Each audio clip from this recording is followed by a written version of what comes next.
we are taking an introductory look at Microsoft Publisher. The version that I will be using is Publisher 2016, but the features I'll be discussing will be similar across all of the recent versions of Publisher. Publisher is a great program for creating any kind of publication you can think of, including greeting cards, newsletters, programs, book reports. Publisher is one of my personal favorite programs in the Office suite. Once you open Publisher, you are typically greeted with a list of recently used documents on the left and some suggested templates for creating a new document on the right. For now, I'm just going to open a blank 8.5 by 11 document. Note that for some documents, Publisher will ask if you want it to automatically insert pages into your document. It's usually best to accept the extra pages so you don't have the headache of dealing with page counts later. At the end of the video, I'll show you what I mean. But for now, just click on the blank 8.5 by 11 template. If you are familiar with Microsoft Word or any of the other Office suite programs, the ribbon and the buttons will all look very familiar. But there are a few differences. The first thing you may notice is that you can see the entire page of your document in the main window. On the left-hand side, you will see thumbnails of all the pages in your document. Here, you can see I've only got one page in this document. Another difference you might notice is that unlike Word, there is a blue dotted rectangle on your page. Don't worry, the rectangle is there just as a guide and doesn't actually print when you go to print your publication. It just shows you the margins and print safe areas of the page. It's usually best to keep any graphics you place on your page inside the rectangle so that the objects are not cut off during printing. The margins can be adjusted if you have a printer that will print closer to the edge of your page. Another thing that is different about Publisher is that since it's mainly used for creating publications rather than a typed document, you usually have to enter your text in a container like a text box or a table or a shape rather than just typing on the page. To insert a text box, go to the Home tab on the ribbon. Click Draw Text Box. The cursor will change to a plus sign, and you can click and drag to draw the text box. Once you've drawn the text box, just type the text you want to enter. Entering the text this way is a good thing. It means that it is super easy to move text around to wherever you choose.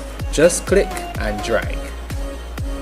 It also makes it fairly easy to quickly change the look of the text in the box.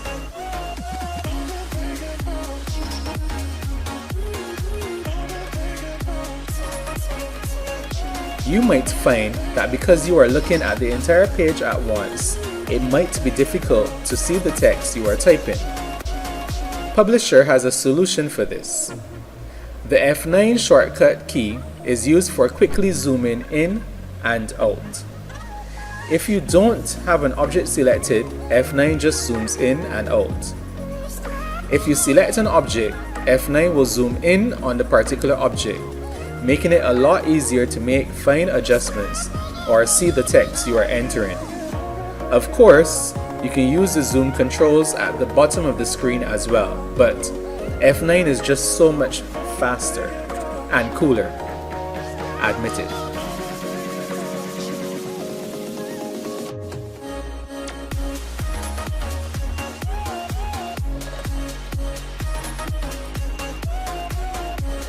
Because Publisher uses containers for text, it is possible that the text box you've drawn might simply be too small for all of the text you've entered.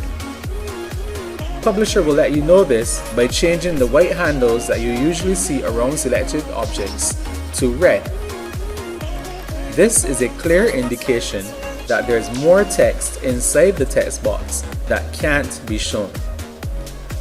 To solve this, you can resize the text box or change the font size or overflow the text into another text box.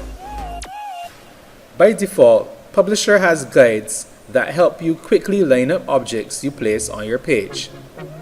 As you drag objects around, the margin guides will highlight to show when the object is lined up with the margins.